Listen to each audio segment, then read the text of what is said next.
Have you ever felt your life pivot in a single moment? Today, I'm going to tell you the incredible story of a young woman whose world changed forever one night. It's a tale of chance encounters, dangerous secrets, and a love that defied the odds. This is the story of how one quiet, principled woman crossed paths with a powerful, guarded mafia boss in a city glowing with Italian charm, and how that fateful meeting, in the hush of a high-end restaurant after hours, set off a chain of events that neither of them could have imagined. Aria Santini pushed open the heavy glass door of La Rosa Nera, one of Milan's most exclusive restaurants, and stepped inside. Her heels clicked softly on the polished marble floor as she paused, taking in the ambiance. The interior was bathed in a soft golden glow from ornate chandeliers.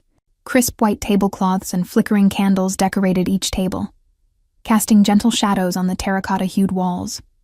A quiet melody of classical Italian music drifted through the air, mingling with the clink of fine china and muted conversations from the few patrons scattered about. Aria brushed a strand of her dark chestnut hair behind her ear and held her head high, though her heart fluttered with nerves. She didn't often visit places like this alone. In truth, she wasn't even sure why she had come tonight. Perhaps it was the whisper of a tip from a friend that La Rosa Nera was a place where stories hid in the shadows. Perhaps it was simply the need to treat herself to a nice dinner after the week she'd had. Either way, here she was, a solitary young woman in a restaurant known for hosting the city's elite. A polite waiter approached, dressed smartly in a black vest and bow tie. "Buonasera, signorina," he greeted with a courteous smile. "Table for one?" "Yes, please," Aria replied softly, offering a polite smile of her own. The waiter led her to a small table in a cozy corner that offered a view of the room.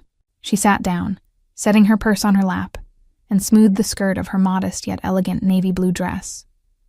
As the waiter handed her a leather-bound menu and poured sparkling water into a crystal glass, Aria exhaled slowly to steady herself. The restaurant was nearly empty, yet Aria could not shake the feeling she was being watched. She cast a discreet glance around. That's when she noticed him. Across the dining room, at a larger table near the back, sat a man flanked by two other gentlemen. He was impossibly handsome in a chiseled, forbidding sort of way, tall and well-built, with broad shoulders beneath a tailored charcoal gray suit. His hair was jet black, neatly swept back, and even in the dim light, Aria could discern the sharp lines of his clean-shaven jaw and the intensity of his gaze. He exuded an aura of quiet authority. The two men with him, likely bodyguards or associates, sat at a respectful distance, as if they were there to serve and not dine. The man's eyes were fixed in her direction. Caught staring, Aria quickly looked down at her menu, her heart picking up speed. Was he watching me? She wondered. A flush warmed her cheeks. Perhaps he was simply gazing off in thought. It could be nothing. Still, she sensed a tension in the air now. She stole another quick glance from beneath her lashes. The man was speaking in hushed tones to one of his companions, who gave a subtle nod and rose from the table. That suited companion slipped away, disappearing through a side door that likely led to the kitchen or a back office. Aria swallowed and tried to focus on the menu. It was filled with gourmet Italian dishes, handmade pappardelle and truffle cream, osso buco with saffron risotto, wild mushroom ravioli. Her appetite was meager due to nerves, but she forced herself to choose something.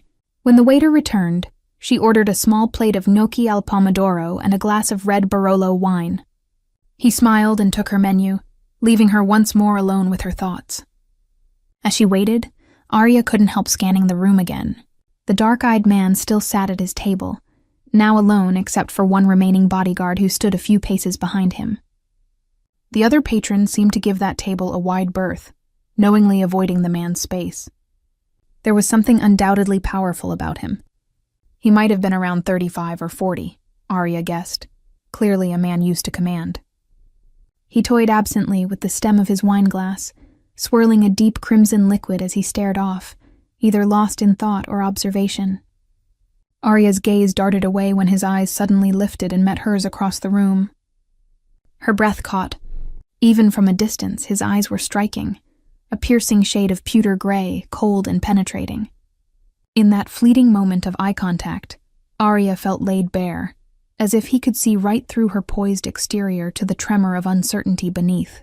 Hastily she looked away, heat blooming in her face, Get a grip, she chided herself. You're here to enjoy a quiet meal. Nothing more. Yet the questions nagged at her. Who is he? She mused. And why does he have bodyguards in a restaurant? It wasn't entirely uncommon in Milan for wealthy figures to have security, but something about the scenario made her uneasy. She had heard whispers that La Rosa Nera was owned by a mysterious entrepreneur with rumored connections to organized crime. A mafia boss, some said in hushed tones. But those were just rumors, surely, the kind that swirl around any powerful, secretive figure. Arya had never put much stock in gossip. Her thoughts were interrupted when her wine arrived. She took a small sip. It was excellent, velvety and rich. Slowly, she began to relax, convincing herself that all was well. She even managed to enjoy the first few bites of her gnocchi when it came, the tangy tomato sauce and fresh basil awakening her taste buds. But just as Arya began to feel at ease, a sudden commotion at the entrance caught her attention.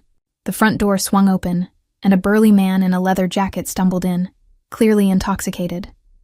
He scanned the room with bleary eyes until his gaze landed on the solitary figure of Arya. With a sloppy grin, the drunken man lurched towards her table. "Hey there, Bella," he slurred, leering down at Arya. She recoiled slightly at the stench of alcohol wafting from him. "Why all alone, eh? How about I keep you company?" Arya's heart thudded in alarm. "No, thank you," she said firmly, trying to keep her voice steady and polite. "I'm fine on my own." The drunk chuckled, unfazed. Don't be like that. A pretty girl shouldn't drink alone." He reached out a hand as if to touch her shoulder. Arya tensed, instinctively pushing her chair back. "Please, I asked you to leave me be," she said, more sharply this time. Her pulse quickened in fear. She cast a quick, desperate glance toward the staff. Surely someone would intervene. Before she could react further, a new voice cut through the air like a blade, low, cold, and commanding. She said she's not interested.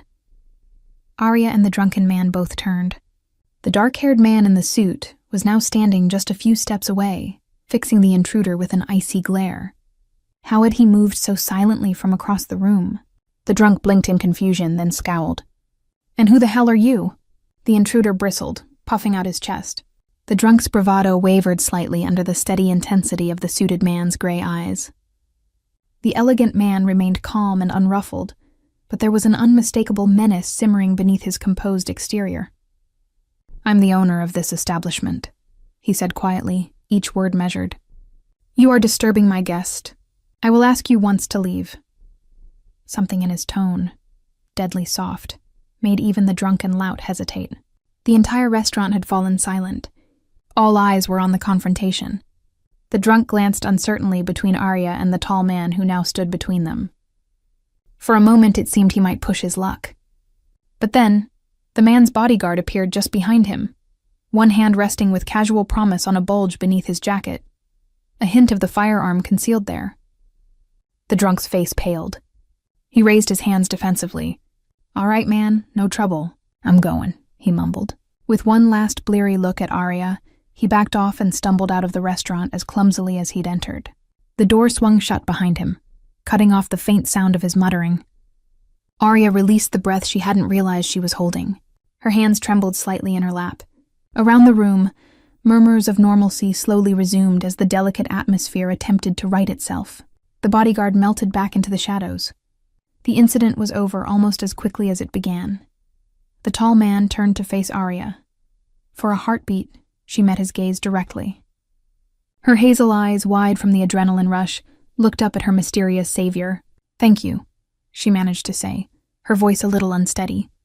"You didn't have to do that." He inclined his head a fraction. Up close, he was even more striking. Late 30s, olive-toned skin, an elegant Roman nose and high cheekbones. His gray eyes regarded her intensely, flickering over her face as if to assess whether she was truly all right. "No thanks necessary," he replied in a low voice. "I protect everyone under my roof." His words were courteous, but something in his stare made Arya's stomach flip. There was concern there, but also curiosity, as though he, too, felt the strange gravity that seemed to tug between them in that moment. Realizing she was half standing from pushing her chair back, Arya flushed and sank into her seat again. He continued to study her for a moment, then spoke once more, his tone gentler now. "You are alone here?" It was more observation than question. Arya nodded, finding her voice. Yes, I was just having dinner." A small frown touched his lips. Not of displeasure exactly, perhaps perplexity. "Forgive me if this is forward, Signorina, but a fine restaurant can be a lonely place for a woman by herself." He paused, then added almost in spite of himself, "The fault is mine. I should ensure my guests feel comfortable and safe. May I join you for a minute?" Arya's heart lurched in surprise at the offer. She glanced around, noting that the remaining patrons had gone back to their own business, though a few still snuck curious glances toward her table. Was the owner of La Rosanera really asking to sit with her? Up close, he certainly fit the image of the rumored Mafia boss, confident, sharp, and used to being obeyed. Yet he had been courteous, even protective. He was waiting for an answer. Arya quickly nodded. "Of course. Yes, please." She hoped she didn't sound as flustered as she felt. He gave a faint, approving smile and sat down in the seat across from her. "Thank you." For a moment he said nothing further, as if considering her anew. Arya fidgeted with her napkin under the table, unsure what to do under the weight of his gaze. At last he spoke. "My name is Lorenzo Vitale." His voice was smoother now, cultured and calm. He extended a hand across the table in greeting. Arya reached out to shake his hand. His grip was warm, firm but not aggressive. "Arya Santini," she offered in return. Her smaller hand nearly disappeared inside his strong grasp. As they released, an inexplicable tingle ran up her arm. She withdrew her hand, folding it with the other in her lap to hide a slight tremor. "Arya," he repeated, as if testing how her name felt on his tongue. His accent in Italian was elegant. Even when he spoke English, there was a lilting undertone. "A lovely name. It means air or melody, does it not?" She nodded, a little surprised he knew that. "Yes, it does." Lorenzo's steely eyes softened almost imperceptibly. "It suits you." Before she could respond, he continued, "I must apologize again for what happened. I regret that a guest in my restaurant experienced such harassment. I assure you, that man will not be allowed back." Arya shook her head lightly. "It's all right. It wasn't your fault. And you really didn't have to step in yourself. But I'm very grateful you did." She hesitated, then added sincerely, "You handled it well." She had nearly said deftly, but stopped herself, realizing such a word might hint that she noticed how easily he dealt with trouble, something a mere restaurant owner might not be so adept at. A ghost of a wry smile touched Lorenzo's lips, as if he guessed her unspoken thought. "I'm glad you approve," he said, a hint of dry humor in his tone. Then, with a slight tilt of his head, he asked, "If I may, what brings you to La Rosanera tonight? As you said, you were just having dinner, but a young woman dining alone at this hour. It piques one's curiosity. Do you often visit us?" There was no accusation in his voice, only genuine interest layered under polite conversation. Still, Arya felt a pang of nerves. She had come partly out of curiosity herself, to see what she might glean about this place she'd heard murmurs about. But she couldn't very well say that. She began, willing herself to sound composed. "Honestly, I don't go out to fancy restaurants often. I was supposed to meet a friend here tonight, but she canceled at the last minute." The lie came easily enough, a half-truth at least. Arya did have a friend who talked about coming here, but that friend certainly wasn't in attendance. "I decided I might as well not waste the reservation, and I was curious to try the food everyone raves about." Lorenzo studied her quietly as she spoke, his expression unreadable. "I see," he said after a moment. "I'm sorry your friend did not join you.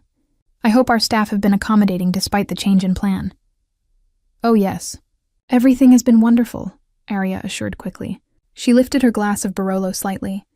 "This wine is excellent, and the gnocchi—" She offered a shy smile. "It lives up to the hype." Lorenzo's posture relaxed marginally. He nodded in approval. "I'm glad to hear that. We strive to ensure our reputation is earned. Your meal is getting cold. Please, don't let me keep you from enjoying it." His sudden consideration for such a simple thing made Arya smile. "Actually, I think I've lost a bit of my appetite," she admitted. "It's late and the excitement didn't help." He inclined his head. Understandable. Then perhaps a change of scenery would do you good. Before she could puzzle over what he meant, Lorenzo rose smoothly from his chair. Offering her his hand, he said in a tone that was polite, yet left little room for refusal. "Come with me." Arya looked up at him, heart thumping.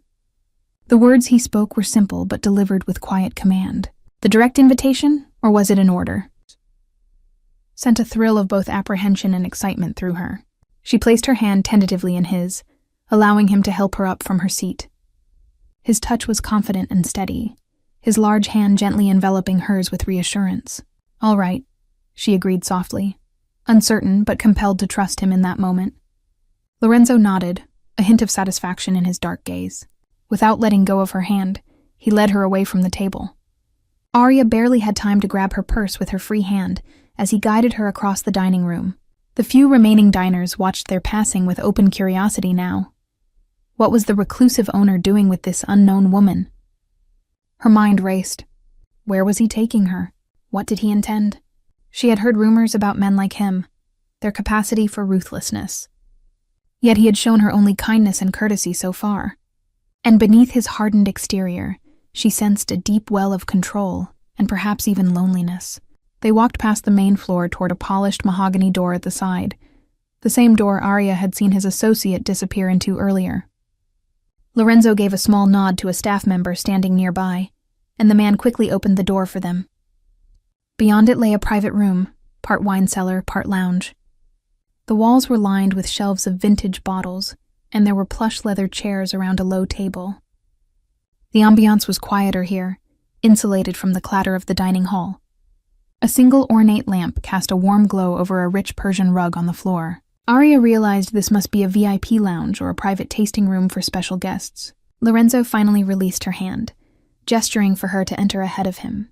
She stepped inside, her senses immediately enveloped by the scent of aged oak from the wine casks and a faint trace of his cologne. Crisp, with a dark spice.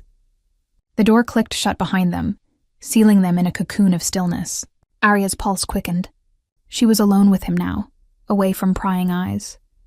The situation wasn't entirely proper. A lady alone with a man she'd just met, and a man of dangerous repute at that. Yet she felt oddly safe. Lorenzo motioned toward the chairs. "Please make yourself comfortable," he said quietly. "I thought you might prefer a quieter place after what happened." She nodded and sat down on one of the leather chairs, the material cool beneath her thighs through her dress. Lorenzo took the chair adjacent, angled toward her. For a moment, neither of them spoke. Arya clasped her hands in her lap to hide their slight shaking, and mustered the courage to break the silence. "This is a beautiful room," she remarked softly, looking around at the impressive collection of wines and the tasteful decor. "You have excellent taste, Mr. Vitale." "Call me Lorenzo," he interjected gently. "Please, Mr. Vitale was my father." A shadow flickered in his eyes at the mention of his father, but it was gone as quickly as it came. Arya inclined her head. "Lorenzo," she corrected herself. The name felt oddly intimate on her tongue, and she hoped the dim lighting hid the renewed flush on her cheeks. He gave a faint smile of acknowledgement. "Thank you. I'm pleased you like it. This is one of my favorite rooms in the restaurant, a space to think and unwind." Lorenzo leaned forward slightly, resting his forearms on his thighs, hands loosely clasped. The posture made him seem a little less formal, more approachable. Arya felt his gaze steady on her again. In the hush of the private lounge, with the golden lamplight softening the hard planes of his face, he looked almost weary. The hint of vulnerability caught her off guard. "You must think it strange," Lorenzo said quietly, "for me to bring you here like this." A self-deprecating note colored his voice. "Forgive me if I've made you uncomfortable. I realize I haven't even properly asked if you're all right after that incident." He genuinely was concerned for her feelings, it seemed. Arya shook her head. "I'm fine, really. Just a little shaken earlier, but I appreciate you asking." And she offered him a small, sincere smile. "It's not strange. It's thoughtful. You've been very kind to me.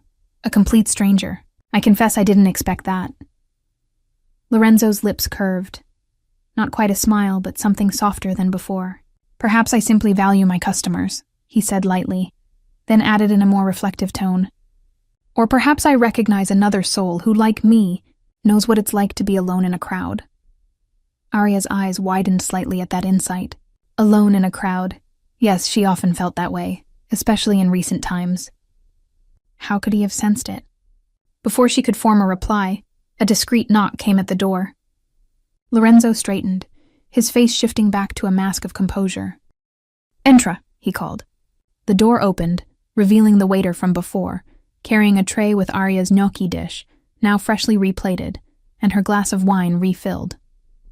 The waiter glanced curiously at the two of them, but said nothing out of turn. "Signore per la signorina," the waiter murmured, placing the dish and wine on the low table in front of Arya. He also set down a small plate of assorted Italian cookies and chocolates, complimentary desserts. Lorenzo nodded. "Grazie, Marco." With a knowing glint, he added, "That will be all. Close the door behind you, per favor." Marco bowed out with a polite, "Buona serata," and gently shut the door once more, leaving them in privacy. "I had them keep your dinner warm," Lorenzo explained, eyes returning to Arya. "You shouldn't miss out on the gnocchi." Arya was genuinely touched by the gesture. "That's very considerate. Thank you." She picked up her fork and took a bite of the pillowy gnocchi. It melted in her mouth, rich and comforting. She hadn't realized how hungry she still was until that moment. This is amazing," she admitted after swallowing, smiling wider this time. "I see why La Rosanera has its reputation."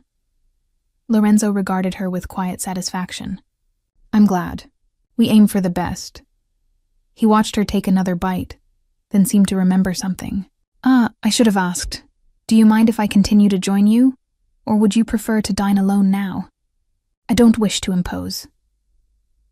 For a second, Arya imagined any other high-powered man in his position assuming his presence was a gift. But Lorenzo, despite his commanding aura, was giving her the choice. The truth was she didn't want him to leave. She felt at ease with him, beneath the curiosity and initial fear, and undeniably intrigued. "Please stay," she said softly. "It's nice to have company." He inclined his head, that lock of dark hair falling forward slightly before he smoothed it back. "Then I will." He poured himself a measure of amber scotch from a crystal decanter on a side table. Arya noted his hands, strong, elegant fingers, but with a few small scars on the knuckles. Marks of violence, or just life's roughness? She realized she was staring at his hands and quickly averted her eyes to her plate. As she ate a few more bites, Lorenzo asked in a conversational tone, "So, Miss Arya Santini, tell me a bit about yourself. If you're comfortable, that is. You already know more about me than most. Being the owner of a notable restaurant comes with a certain local infamy." There was a trace of irony in his voice. "Yet I have the advantage of you. You know my name, but I know so little of you." Arya dabbed her lips with the napkin, gathering her thoughts. How much should she say?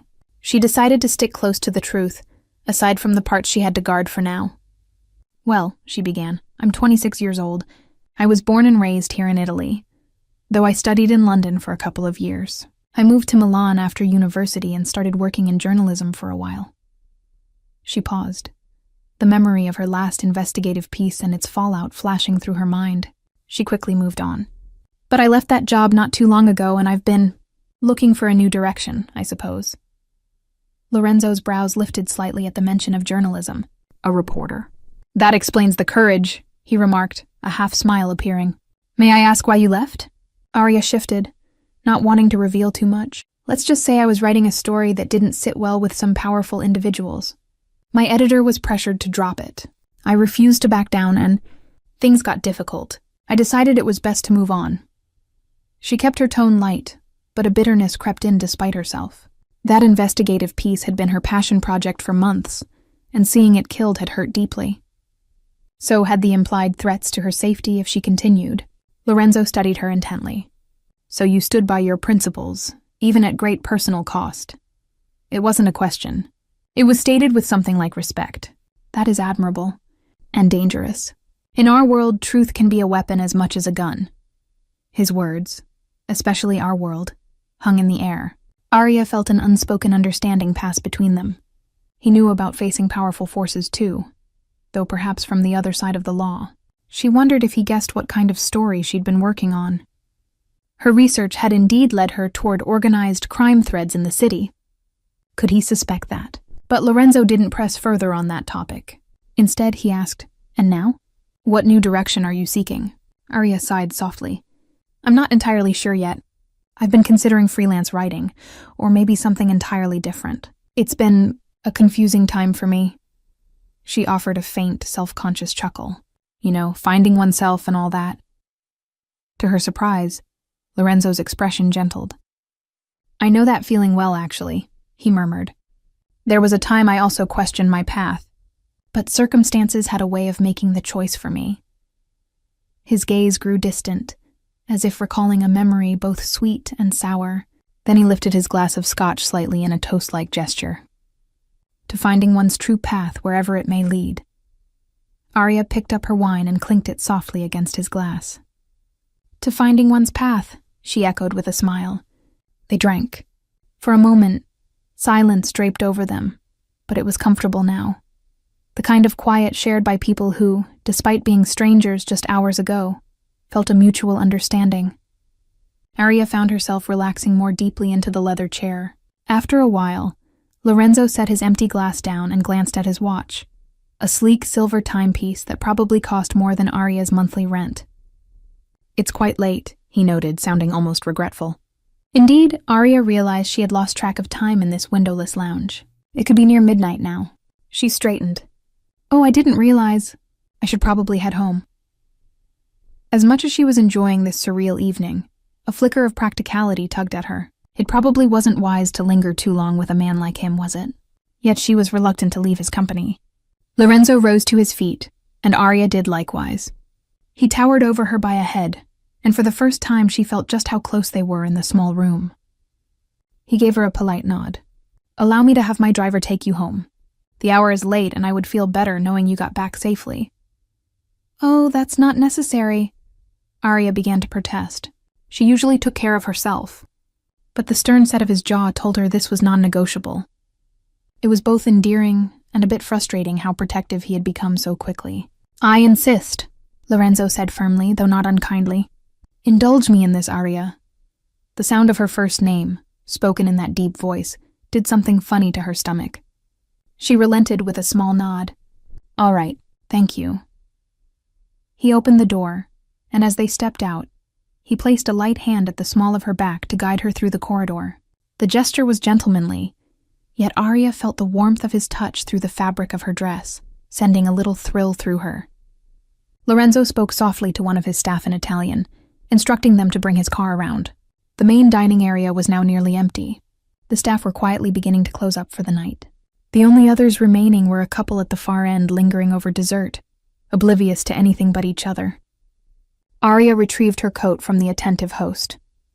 She noticed how the employees treated Lorenzo with a deference that went beyond normal respect for a restaurant owner. They bowed their heads slightly when he passed, eyes lowered until he was gone by. Lorenzo seemed used to it, neither acknowledging nor dismissing the gestures.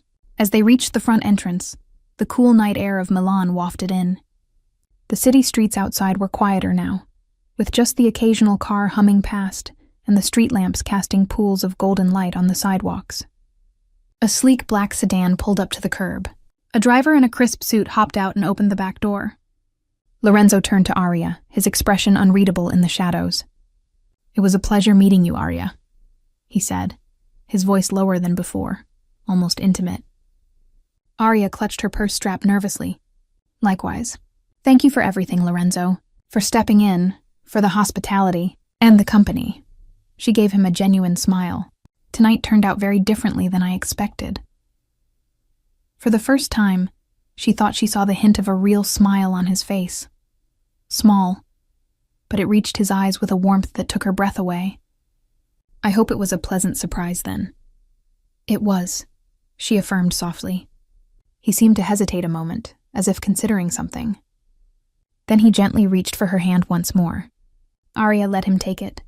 He bowed his head slightly as he brushed the barest whisper of a kiss across the back of her knuckles. The old-fashioned gesture was unexpectedly gallant, sending her pulse racing. Buonanotte, Aria, Lorenzo said, releasing her hand reluctantly. Until we meet again. Her cheeks warmed and she hoped the night concealed it. Good night, Lorenzo. With that, Aria slipped into the backseat of the sedan. The driver closed the door behind her. Through the window, she watched Lorenzo step back and give a final nod to her and then to the driver. As the car pulled away from the curb, her eyes remained on the figure of the mysterious Mafia boss, for she felt certain now that's what he was, standing under the soft glow of La Rosa Nera's marquee. He watched until the car merged into the boulevard's sparse traffic. Aria finally sank back against the leather seat, exhaling a long breath she didn't realize she'd been holding. Her life had felt stuck in a rut for weeks, ever since she'd left her job. But in the span of a few hours, an ordinary Tuesday night had spiraled into something extraordinary.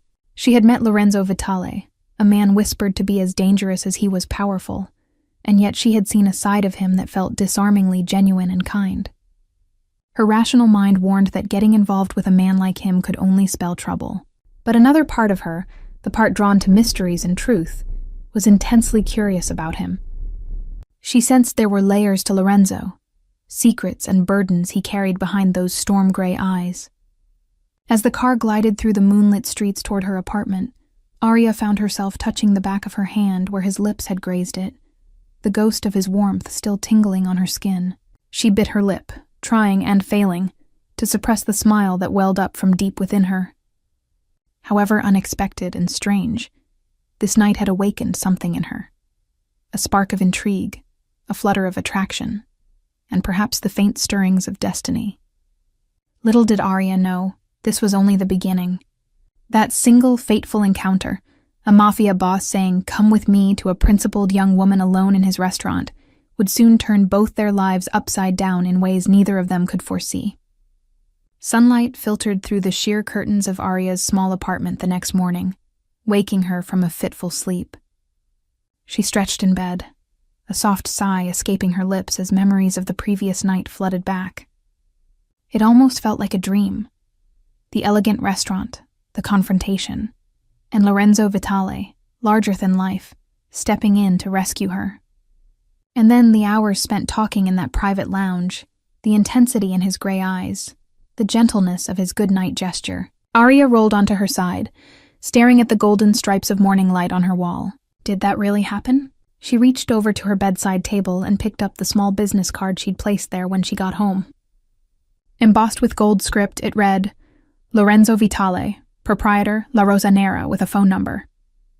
He had handed it to her just before she stepped into the car, telling her she could contact him if she ever needed anything. Aria had accepted it with a promise to text when she arrived home safely, which she did, sending a brief message thanking him again for the evening. He had responded almost immediately. I'm glad. Sleep well, Aria. She found herself smiling at the memory of that simple reply. Now in the bright reality of day, Aria felt a mix of excitement and apprehension. She hardly knew Lorenzo, yet there had been an undeniable spark between them. But he was a Mafia boss, or at least deeply entwined in a dangerous world. What could come of this? Nothing good, her rational side warned. And yet, another part of her, the part that had agreed to take his hand, whispered that perhaps meeting him had a purpose. Perhaps she was meant to uncover something. About him. About the secrets of Milan's underworld she had been chasing as a journalist. Or perhaps simply, she was meant to change each other's lives. She had just risen from bed and was making coffee when a sudden ring from her intercom startled her. Aria set down the mug and went to the buzzer. Yes? Delivery for Miss Santini, a crisp voice crackled through. Delivery? She wasn't expecting any. Puzzled, Aria pressed the button to open the downstairs door. Moments later, she opened her apartment door to find a young man in a courier uniform, holding a long white box tied with a silk ribbon. Sign here, please, he said, offering a clipboard. Aria signed, and he handed her the box with a polite nod before departing. Aria carried the mysterious package to her kitchen table, her heart picking up speed. With care, she tugged loose the ribbon and opened the lid.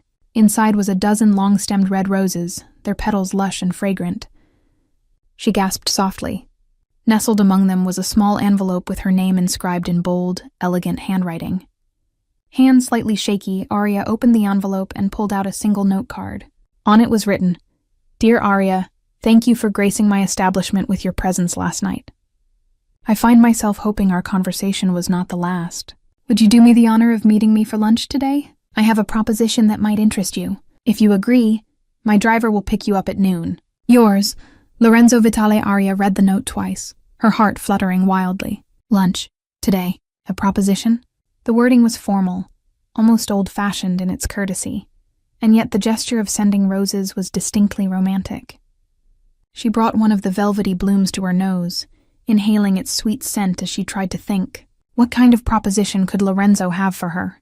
A cynical part of her wondered if he intended to buy her silence or cooperation, assuming she had guesses about his affairs from last night.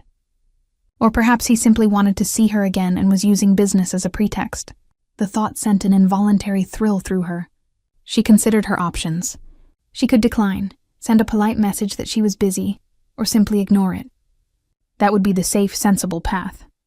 After all, getting further entangled with a man like him held obvious risks. But Arya's gaze drifted to the roses again, and to the card and its words.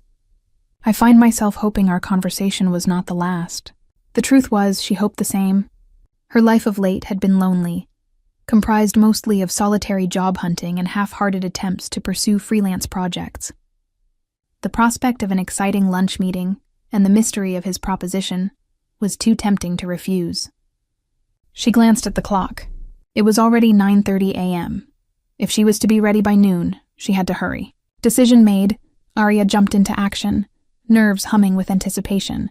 By 11:55, Arya stood outside her apartment building dressed in a smart, chic ensemble, tailored charcoal slacks and a cream blouse with lace trim, a look professional yet feminine. She clutched a file folder containing her resume and a few writing samples. If this was a job proposition as she suspected, she wanted to be prepared. Her mind raced with questions. Why would he want to hire me? Is it truly a legitimate offer or something more illicit? She resolved to hear him out but remain cautious. Right on schedule, the familiar black sedan pulled up. The same driver from last night stepped out and opened the rear door for her. "Good day, Miss Santini," he greeted politely. "Hello," she replied, climbing in.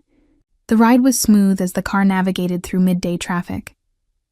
To her surprise, they didn't head towards La Rosanera. Instead, after a short drive, the car turned into the entrance of a luxurious high-rise building in the city center. The driver stopped under a portico and escorted Arya inside, where a receptionist greeted her and guided her to a private elevator. As the elevator ascended, Arya's stomach fluttered. She checked her reflection in the polished steel walls, smoothing a stray strand of hair and pressing her lips together to freshen the subtle berry-colored lipstick she wore. Calm down, she told herself. It's just lunch, with a powerful, intimidating, dangerously attractive man who happens to run the city's underworld. No big deal. She almost laughed at her own internal sarcasm. The doors opened directly into an opulent penthouse suite. Floor-to-ceiling windows offered a breathtaking view of Milan's skyline, sunlight flooding the modern space. There was an open living area with designer furniture and a terrace beyond where a table was set under a pergola draped in bougainvillea vines. Lorenzo stood by the terrace railing, hands in his pockets, gazing out at the city. He turned as he heard her arrival. If Arya had thought him handsome in the dim restaurant, he was absolutely striking in daylight. He wore a crisp white shirt with sleeves rolled up to his forearms, and charcoal trousers much like her own. Without a jacket, she could see a shoulder holster strapped under his left arm, a black pistol snug in it. He made no attempt to hide it. It was simply part of him, a quiet reminder of the life he led. The contrast of that weapon with the domestic beauty of potted lemon trees and flowers on the terrace was not lost on her. "Arya," Lorenzo greeted her warmly, stepping forward. The ghost of a smile touched his lips, and in his eyes she caught a glimmer of pleasure at seeing her. "I'm so glad you came." She mustered a confident smile, hoping it hid her racing heart.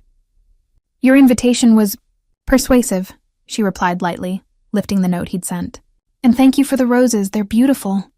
He nodded, seeming satisfied. "I'm glad you liked them. Please, come join me outside.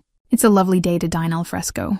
He offered his arm to her. After the tiniest hesitation, Arya slipped her hand around his forearm, letting him lead her onto the terrace. The air was warm and perfumed by the bougainvillea blossoms and the aromas of grilled vegetables and herbs from the table. A catered lunch had been set out. A platter of bruschetta, a fresh caprese salad with ripe tomatoes and basil, and a bottle of chilled prosecco in an ice bucket. A uniformed server, evidently brought in for this occasion, stood by discreetly and pulled out a chair for Arya. As they sat, Lorenzo poured 2 flutes of the sparkling wine and raised his glass. "To new beginnings," he toasted, his gray eyes never leaving her.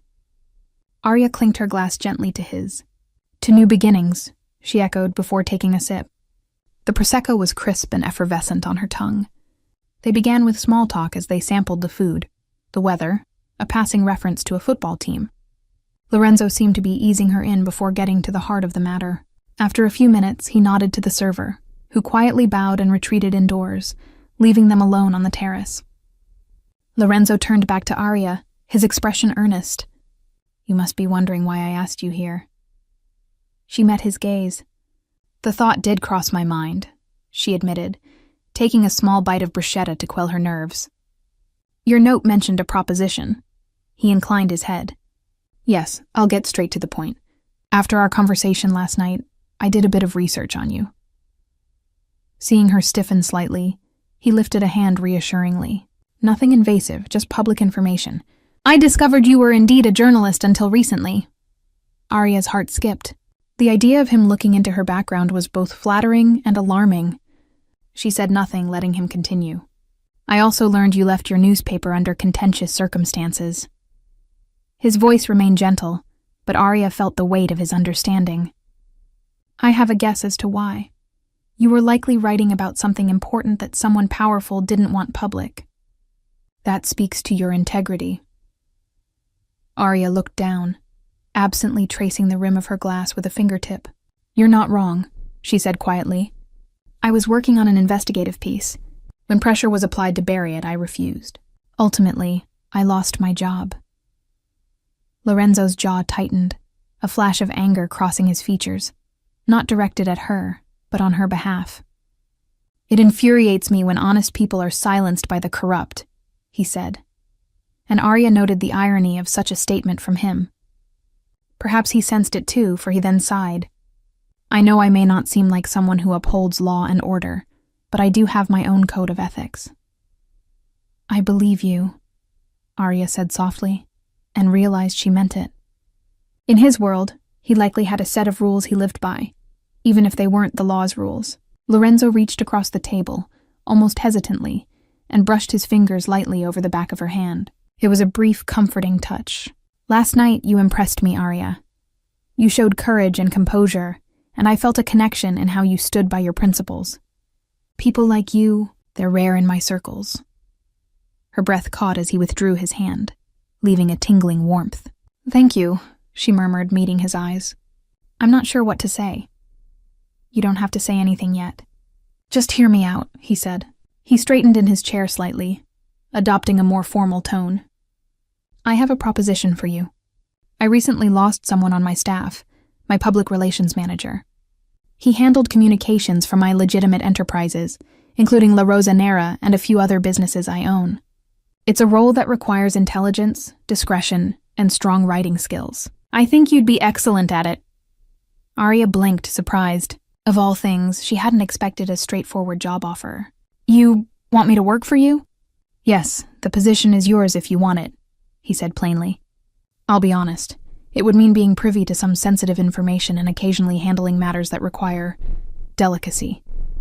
But nothing illegal," he added quickly at her wary look. A faint smile touched his lips. "As I said, this is for my legitimate businesses. In return, I can offer a generous salary and full benefits." Arya felt as though she had stepped into some alternate reality where opportunities like this just landed in her lap.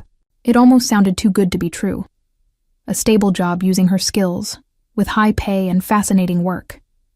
Yet working so closely with Lorenzo, could she do that without compromising her principles? Would she become complicit in covering up wrongdoing, even if indirectly? And was she walking into a trap? "What would you expect of me exactly?" she asked carefully.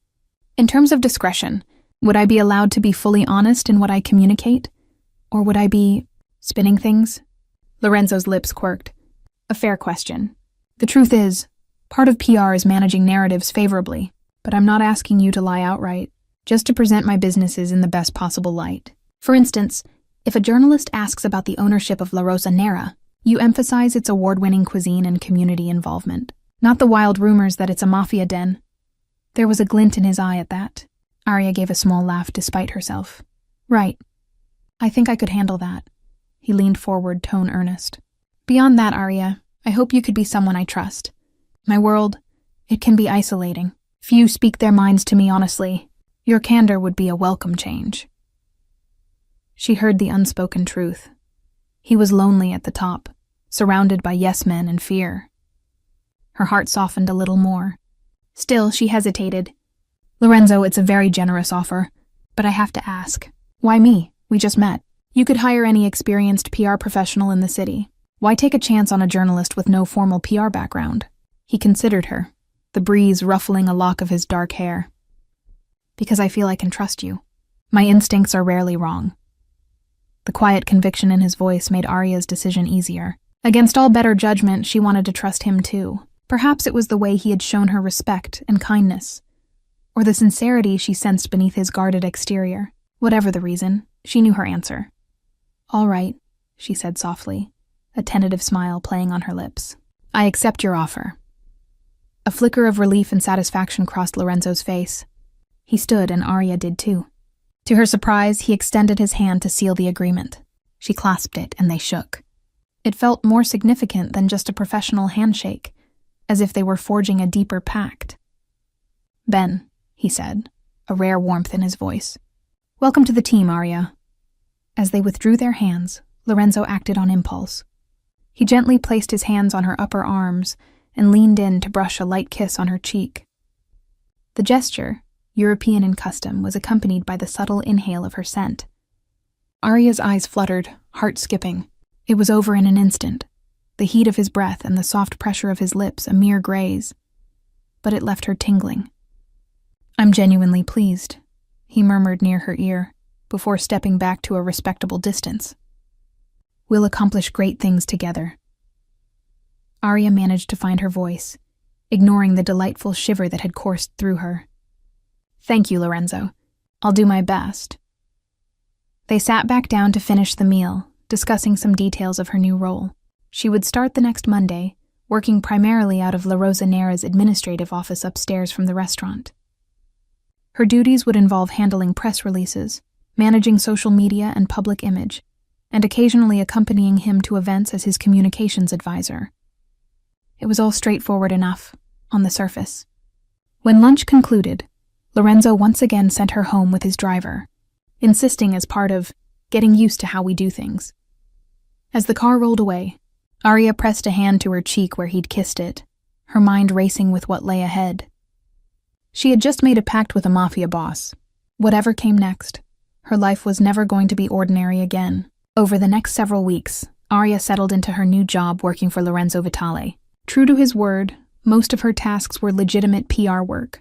Her days were filled with drafting glowing press releases, coordinating events at La Rosa Nera, and managing the public image of Lorenzo's businesses. Outwardly, Lorenzo was known as a successful, if mysterious, businessman and patron of the arts. Behind the scenes, Arya quickly learned to navigate the complex world that swirled around Lorenzo. Security was tight. Every morning when she arrived at the restaurant's upstairs offices, she passed by stoic men in suits who eyed everyone with suspicion. She had her own small office adjoining Lorenzo's. From there, she occasionally overheard snippets of his phone conversations through the wall, low, tense exchanges in Italian or sometimes Russian. She pretended not to notice the times he left abruptly with his bodyguards, returning hours later with a grim expression and smelling faintly of gunpowder and smoke. Despite the undercurrents of danger, Arya found herself thriving in the role. She was good at it, and Lorenzo proved a fair albeit demanding boss. He valued her opinion. A few times, when drafting a statement, he would call her into his office and ask, "What do you think of this wording?" If she had reservations, she voiced them, and he actually listened. It was heady, being treated as an equal by a man who commanded so much fear and respect from others. And then there was the pull between them. An undeniable tension underlay even mundane interactions. It started with the stolen glances. She'd catch him watching her across a conference table, his gaze sliding away when she looked back. Or he'd come up behind her at her desk as she typed, ostensibly to see a document, and linger a fraction closer than necessary. The warmth of his body radiating near her back. His cologne fogging her thoughts for a tantalizing moment. They kept things professional during work hours. But often, as the staff departed in the evenings, Lorenzo would invite her to stay for a late dinner in the restaurant's VIP lounge or a glass of wine in his office. Those were the times Arya cherished most, when the barriers lowered just enough for them to talk as friends, not merely employer and employee. One evening, about a month into her tenure, Arya found herself seated on the leather couch in Lorenzo's office after hours. A half-finished plate of pasta carbonara lay on the coffee table, alongside 2 glasses of red wine, breathing their rich aroma into the air. Outside, the city lights of Milan twinkled against the night sky visible through the large window. Lorenzo sat in an armchair across from her, having abandoned his suit jacket and tie. His top shirt button was undone, a rare casualness. He was recounting a light-hearted story from his youth, a humorous anecdote about how he once tried to impress a girl by attempting to cook and nearly set his kitchen on fire. Arya laughed, imagining a teenage Lorenzo more vulnerable and awkward. So I ended up covered in flour, the pan was in flames, and the poor girl actually grabbed the extinguisher and put it out herself.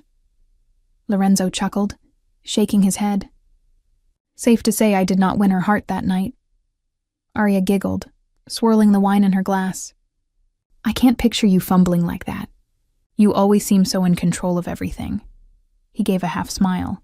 Not always, but I learned early how to present an image of control. In my family, weakness wasn't encouraged. Her smile faded slightly at the mention of family. In all their talks, he'd said little about his own. You haven't told me much about your family, she ventured gently. If you don't mind. Lorenzo's gaze grew distant. He took a slow sip of wine, collecting his thoughts. My father, Alessandro Vitale, was a man of considerable influence. He ran things before me. A hard man. He taught me everything he knew. But love was something he seldom showed. He paused, voice turning quieter. He died when I was 25, and I inherited his position in the organization. Arya watched him carefully. Lorenzo rarely referred openly to the Mafia, but this was the clearest admission yet that he was indeed Il Capo now. I'm sorry, she said softly. That must have been a lot of responsibility suddenly on your shoulders. It was, Lorenzo nodded. I wasn't sure I was ready, but I had no choice. In our world, power vacuums are dangerous. I had to grow up fast, make some very difficult decisions to secure my position and protect those under our umbrella. Some of those decisions still weigh on me. His voice grew almost hoarse at the admission. Arya set her glass down, sensing the depth of his mood. Lorenzo, he waved a hand as if to ward off her concern, offering a faint smile. My apologies. I didn't mean to darken the conversation. It's just talking with you. It's easy to forget that I have to maintain that constant front. You make me feel like I can be just a man, not a boss. He looked at her sincerely, something unguarded shining through.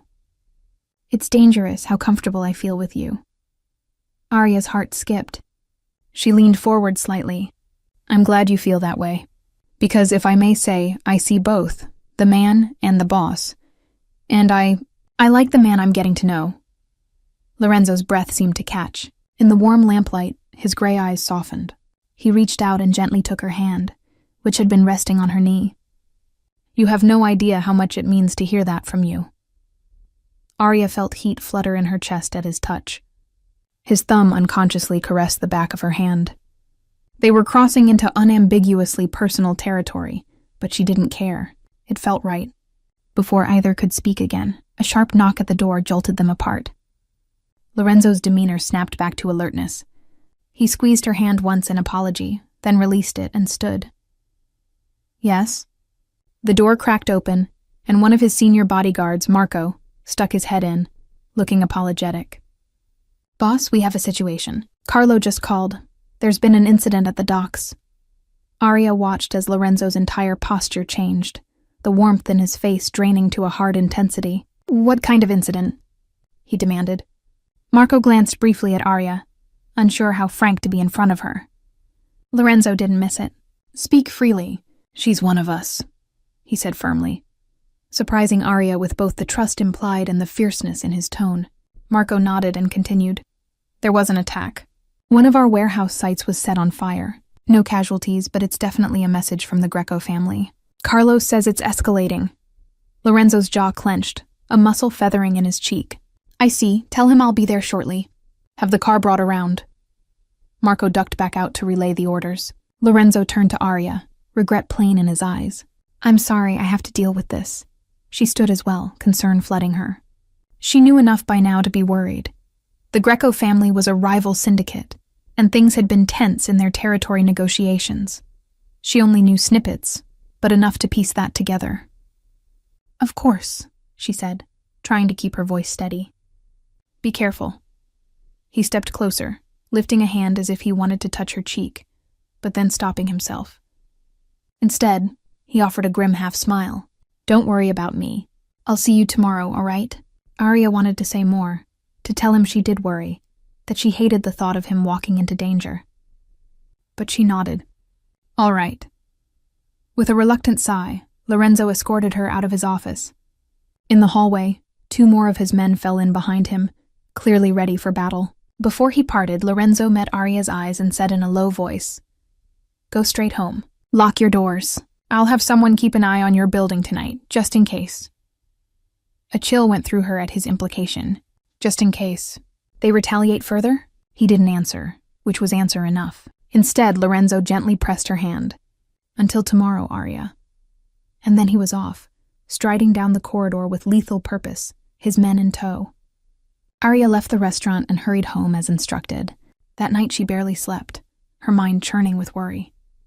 She realized with dismay how emotionally entangled she had become. She feared for Lorenzo's safety, as if he were already more than just her boss or friend. She cared for him deeply. As dawn approached, Arya finally dozed off on her couch, phone clutched in her hand. She had tried messaging him once to ask if he was all right, but no response came.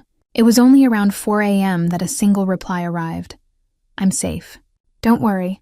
She exhaled in relief at those words, wishing he were there so she could see for herself. Little did she know, the events set in motion that night would soon put both of them in even greater peril, testing the bonds of trust and affection that had grown between them. In the weeks that followed, tension in the city's underworld hung thick as humidity in the summer air. The conflict between Lorenzo's Vitale family and the rival Greco clan escalated in a series of tit-for-tat strikes. Through hushed conversations and Lorenzo's guarded updates, Arya learned that the fire at the docks was answered by a counter-move. A secret Greco gambling den was suddenly raided and shut down, ostensibly by police tip-off but likely orchestrated by Lorenzo's influence. The adversaries were circling each other, and Arya could sense the strain it put on Lorenzo. He tried to keep her shielded from the ugliness of it. To an extent, he succeeded. Life at the restaurant continued normally, and her PR projects even thrived with several successful campaigns. Outwardly, everything appeared under control. But privately, Lorenzo grew more distant whenever trouble brewed. There were evenings he canceled their usual dinners, sending her home early for her safety.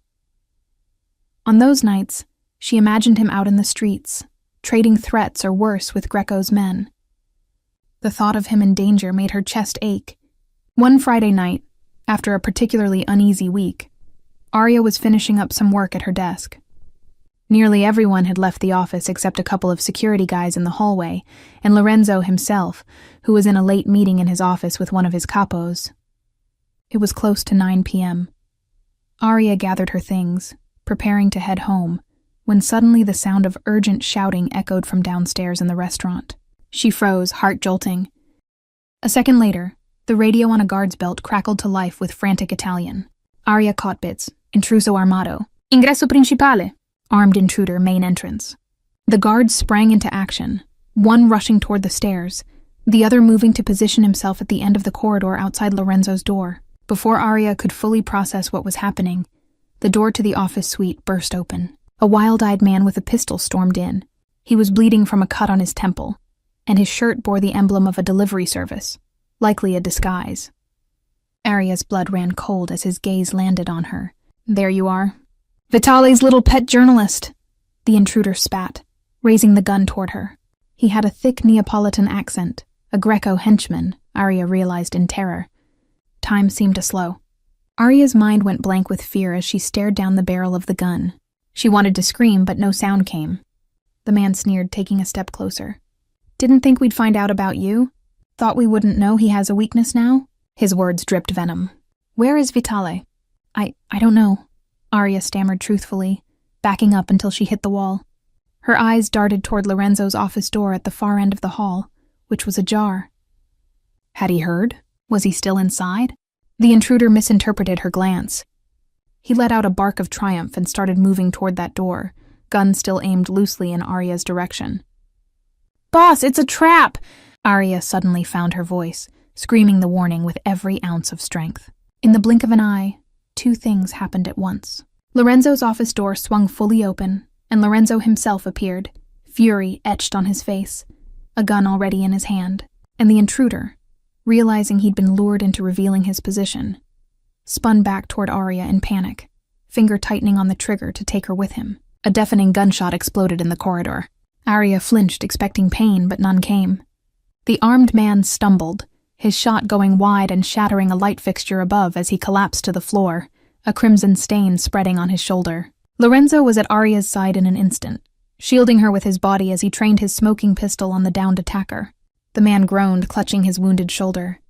Within seconds, Lorenzo's guards swarmed in, disarming the intruder and dragging him out, presumably to deal with him elsewhere. Arya stood trembling, pressed between the wall and Lorenzo's solid form. He kept an arm in front of her protectively until the scene was clear. Then slowly, he lowered his weapon and turned to her.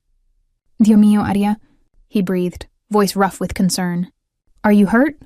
She was shaking so badly she could barely speak.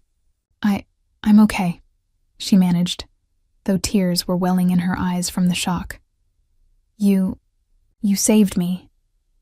Lorenzo's eyes blazed as he gently grasped her shoulders, looking her up and down to be sure she was truly unharmed. Satisfied, he pulled her into a fierce embrace. "I'm sorry," he murmured into her hair, one hand cradling the back of her head. "I'm so sorry. I never wanted you in danger." Arya clung to him, finally letting out a sob against his chest as the adrenaline crash hit. Her knees felt weak. Lorenzo supported her, his embrace the only thing keeping her upright. After a moment, he guided her carefully into his office and shut the door. The muffled sounds of his men barking orders could be heard in the hall, but inside, here it was quiet. He led her to the couch and sat her down, kneeling in front of her. His hands cupped her face, thumbs gently wiping away the tears that escaped her eyes. "It's all right now. You're safe," he whispered, though his own voice trembled with residual fear and rage. Arya realized he was as shaken as she. She tried to steady her breathing. He said they knew about me, that I'm your weakness," her voice quavered. "They targeted me to get to you, didn't they?" Lorenzo closed his eyes briefly, anguish etched on his face. "Yes, and it was my mistake.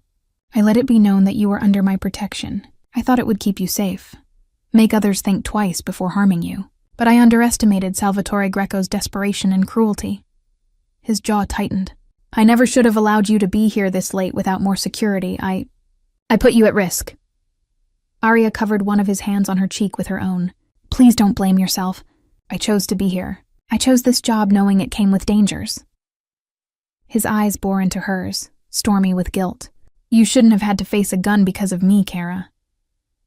She swallowed, feeling the intensity of his protectiveness as a heavy weight. And something else. He had called her his weakness. Did he feel it too, this connection that made them vulnerable?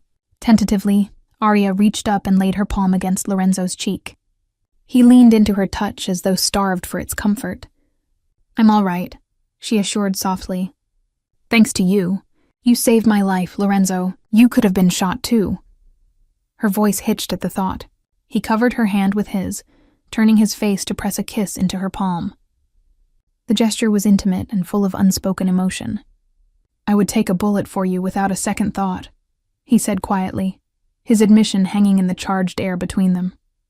Time seemed to slow again, but in a very different way.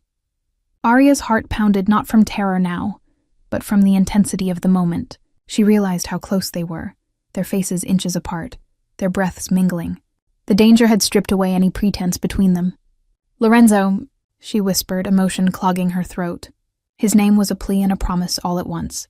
His gaze dropped to her lips, then back to her eyes, silently asking a question. Arya answered by rising up on her knees and closing the scant distance between them, pressing her lips to his in a gentle, tremulous kiss. For a heartbeat, Lorenzo seemed shocked, frozen. Then, with a low groan from deep in his chest, he wrapped his arms around her and kissed her back fervently. Months of restrained longing poured into that moment. His mouth was warm and urgent, moving against hers with both tenderness and pent-up passion. Arya melted into him, her fingers tangling in his hair as she returned the kiss wholeheartedly. The taste of him, wine and adrenaline and something uniquely Lorenzo, ignited a fire in her veins. He held her as if afraid she would vanish, one arm banded around her waist, the other hand cradling the back of her head. They finally broke apart only when air became an issue. Lorenzo's forehead rested against hers, both of them breathing hard. He looked at her with a mixture of wonder and fear. "Arya, I shouldn't pull you any deeper into this," he murmured, even as he brushed his lips across hers again in a feather-like caress, clearly unwilling to let go. "I don't care about the danger," Arya replied, tears of earnestness brimming in her eyes. "I care about you. Don't push me away, please." A shudder ran through him, as if her words broke some final resolve inside. He drew her into another embrace, burying his face against her shoulder. "I tried so hard to keep my distance. To keep you safe," he confessed hoarsely. "But Dio, Arya, I can't anymore. He stopped himself, but she knew what he meant to say. Her heart soared. "I know," she whispered, threading her fingers soothingly through his hair. "I feel the same." They stayed like that for a long moment, holding each other in the hush of the office. The crisis outside had been handled. A hush fell in the hallway as Lorenzo's men secured the area. For now, it was just them. Eventually, Lorenzo pulled back slightly to look at her, brushing a strand of hair tenderly from her face. "Tonight, I'm taking you to my home," he said with quiet determination. "It will be easier to ensure you're protected there, and I don't want to be apart from you right now." Arya nodded. After what had happened, she didn't want to be alone either, and a part of her longed to see his private sanctuary, the home of the man she had given her heart to. Within the hour, Lorenzo had arranged everything. He personally escorted Arya to a discreet car in the back alley, manned by 2 of his most trusted guards.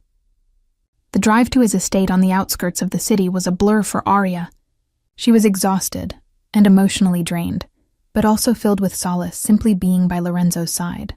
His home was a sprawling villa on a hill, surrounded by high walls and gated security. Normally, Arya would have been awed by the luxurious halls and ornate furnishings, but in that moment all she cared about was that it was safe and quiet. Lorenzo led her to a guest bedroom himself. It was a beautiful room, but as he turned to leave her to rest, she caught his hand. The adrenaline of earlier had worn off, leaving raw vulnerability. "Stay," she whispered. He hesitated only a moment before nodding. He didn't misinterpret her plea. Both of them simply didn't want to be alone. That night, Lorenzo held Arya in his arms in the darkness of his villa, murmuring Italian words of comfort until she fell into a deep, dreamless sleep, safe at last together. The following morning dawned soft and golden over Lorenzo's villa. Arya awoke in unfamiliar silken sheets, momentarily disoriented, until the memories of the previous day came rushing back. The attack, the kiss, and Lorenzo holding her through the night. She sat up to find the other side of the bed empty, but the imprint of him remained in the covers, and a faint trace of his cologne lingered on the pillows.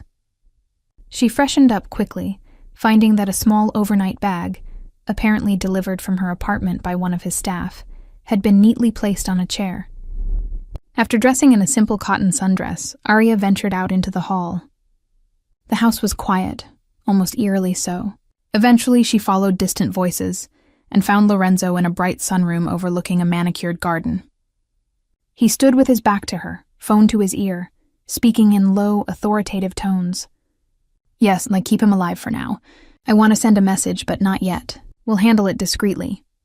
He noticed Arya then, and his tone softened slightly. I have to go. Handle it. He hung up and managed a small, relieved smile in her direction. Good morning. Good morning, she replied, stepping into the room. A breakfast spread was laid on a table. Coffee, fresh pastries, fruit. But her appetite was thin. She was focused only on him. Is everything all right? Lorenzo gestured for her to sit with him at the table. As she did, he poured her a cup of coffee. The man from last night is being questioned, he said carefully. My men will extract whatever information they can about the Greco's plans. Arya's heart heavy, she looked down. She didn't like to imagine what that questioning entailed. And yet, after nearly being killed, some hardened part of her was glad the man wouldn't get off lightly. Did that make her complicit? She wasn't sure how to feel. I'm sorry you've been dragged so deeply into this, Lorenzo said quietly, as if reading her thoughts. I wish I could shield you from it all. Arya met his gaze. I knew there were risks when I got involved with you, with your world. She reached across the table and placed her hand over his. I don't regret it, Lorenzo. His fingers turned to intertwine with hers. Even after last night? She nodded resolutely. Fear still coiled in her belly at the memory of the gunman, but stronger was the feeling blooming in her heart. There. She'd admitted it fully to herself now. She loved him. Perhaps it was too soon. Perhaps it was folly, but it was true. Lorenzo looked at her with such tenderness then that she felt bare. He opened his mouth as if to speak, but before he could, he simply sighed and squeezed her hand. I never wanted to put you in harm's way. I know, she said softly. But it wasn't your fault. It's Greco's. Lorenzo's expression turned thoughtful, troubled. Either way, I need to resolve this conflict quickly. I won't have my family or you living under threat. You think Greco will retaliate again? Arya asked quietly. A shadow passed over Lorenzo's face. He might, but I plan to end it before he gets another chance. There was a cold finality in his tone that made Arya shiver slightly. Lorenzo noticed and squeezed her hand. I won't involve you in that side of things, Arya. Not any more than you already have been. In fact, he hesitated. It's best if you stay here at the villa for a while, at least until this is settled. It's secure. You can work remotely, and I'll ensure you're protected. Arya felt a mix of relief and frustration. Relief at being safer in his home, frustration at being sidelined from her own life. But she knew he was right. What about my apartment? My things? I'll send someone to collect whatever you need. And your place will be watched in case anyone comes sniffing around, Lorenzo said readily. He looked at her with concern. I know it's inconvenient, but per favor, do this for me. Just until it's safe. It was hard to argue when he looked at her like that. She nodded slowly. All right, I'll stay. He visibly relaxed, bringing her hand to his lips and placing a grateful kiss there. Thank you. Over the next few days, Arya stayed at the Vitale Villa as requested. She spent mornings handling work emails and press drafts from her laptop, but her concentration was poor. Her thoughts were consumed by worry for Lorenzo, who was often away, handling business. On the nights he came home late, he would always come find her, even if she was already in bed, just to hold her for a while or talk softly about lighter things, as if lulling them both into a sense of normalcy. Their relationship blossomed in those stolen moments.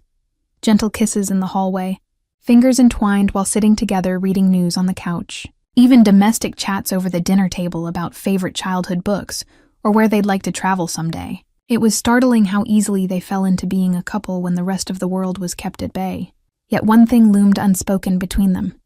Neither had explicitly said I love you, though both felt it growing stronger by the day.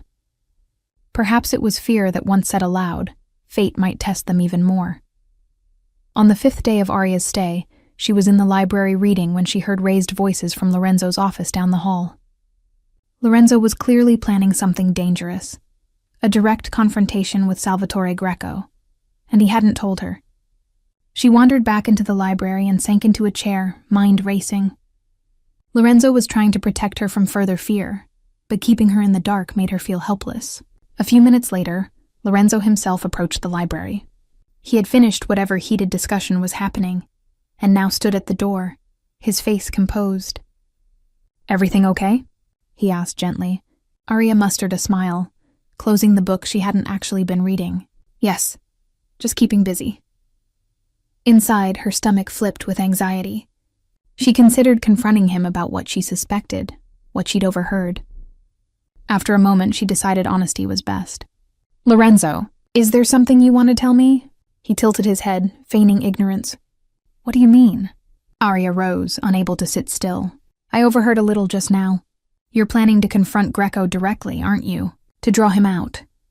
A flash of surprise, then concern crossed his features. "It's nothing you need to worry about," he began, but she cut him off, stepping closer. "How can I not worry?" she said, voice trembling.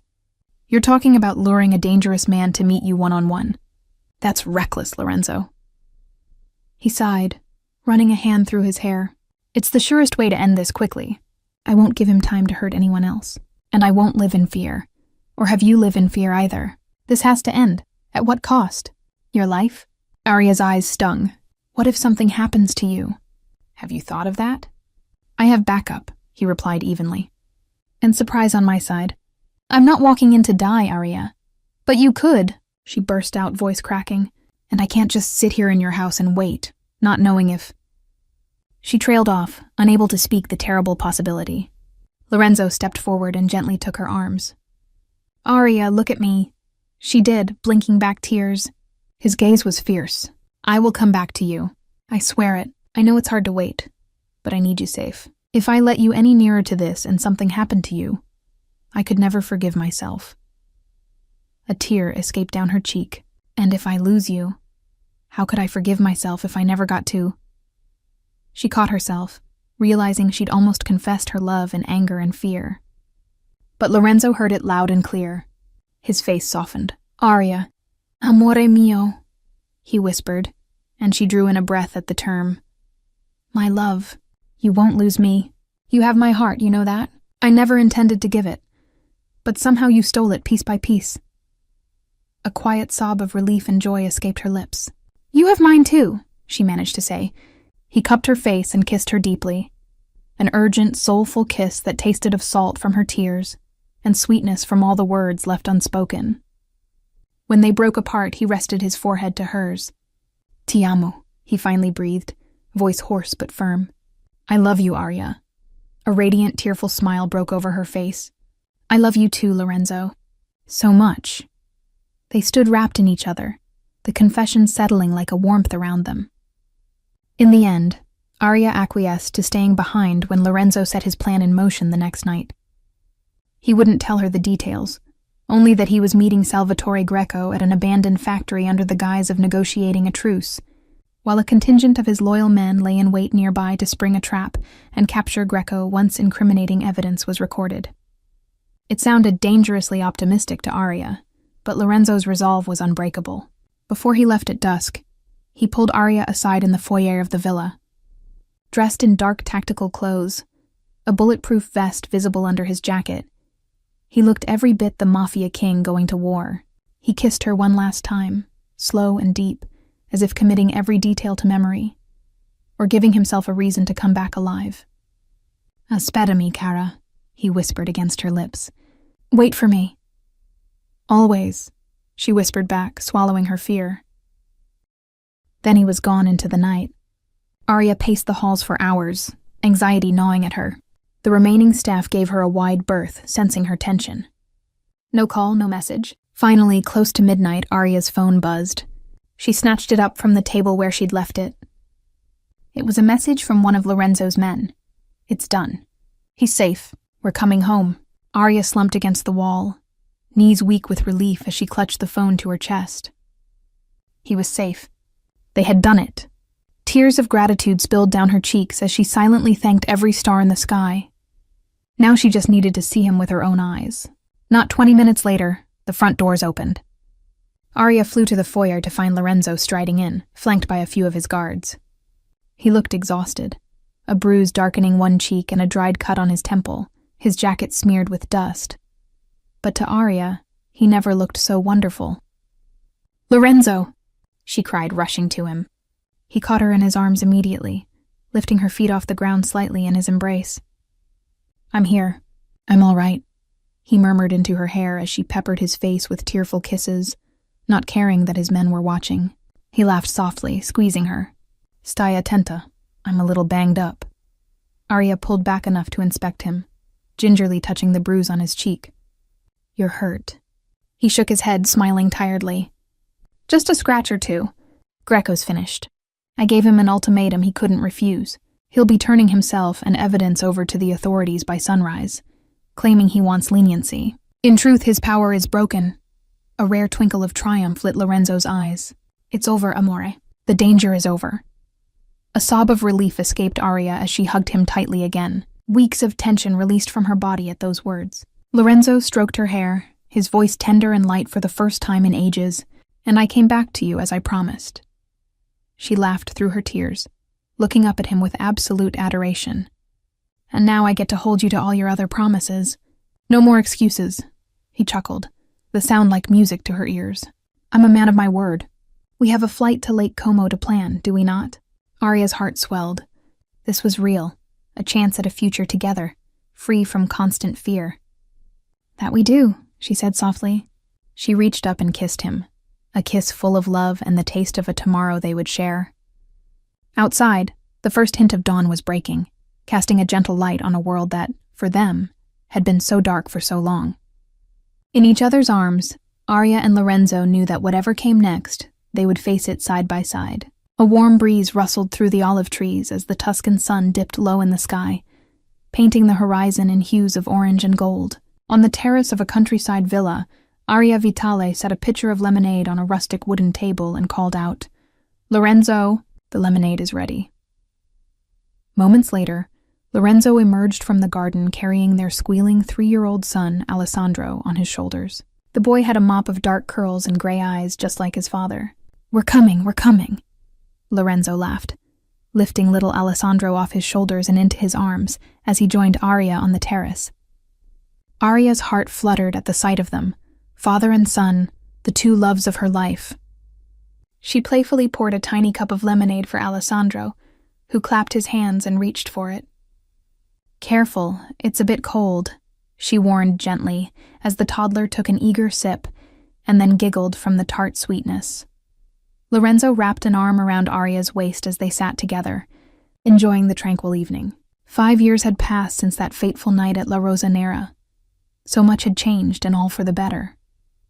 After Salvatore Greco's arrest and the collapse of his criminal empire, Lorenzo had made good on his word to transform his life.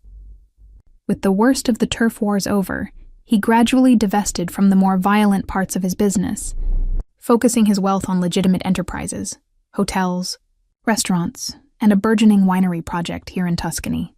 He still held influence in many circles, but he had become a new kind of boss, one who built things up instead of tearing them down.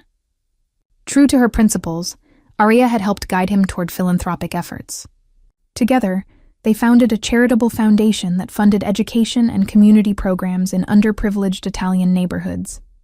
Arya took great pride in this work, and Lorenzo often said she was the soul of the operation, guiding him to use his power for good. They had married in a small private ceremony on the shores of Lake Como, just as they once daydreamed. Lorenzo even wept openly when he saw her walking down the aisle, and there wasn't a dry eye among the handful of loved ones present. Even some of his toughest men discreetly wiped away tears. That day had been the most beautiful of Arya's life, until it was eclipsed by the birth of their son 3 years later. Arya leaned her head against Lorenzo's shoulder now, watching Alessandro toddle off to chase a bright butterfly fluttering over the lawn. A couple of security personnel, discreet but ever-present, kept a distant watch to ensure the child didn't wander too far. "Can you believe it's been 5 years?" Arya murmured, leaning into Lorenzo as they looked out over rows of olive trees and grapevines basking in the late sunlight. "Sometimes it feels like yesterday, and sometimes a lifetime ago." Lorenzo kissed the top of her head. "Not a day goes by that I don't thank fate for that night," he said softly. "Meeting you changed everything. You brought light into my life when I was lost in darkness." Arya smiled up at him, her eyes shining. "And you showed me a love I never knew was possible. We saved each other, didn't we?" He nodded, gently tipping her chin up and pressing a tender kiss to her lips. When they parted, his gray eyes were warm and at peace. Ti amo, Arya, he whispered. I love you too, Lorenzo, she replied, heartful, as they stood there under the violet Tuscan twilight, wrapped in each other's arms. Arya thought back to that fateful evening when a powerful, guarded man had seen her sitting alone and simply said, "Come with me." She had taken his hand, and it led them here to a life of shared joy, hard-won peace, and a love that would forever light their way.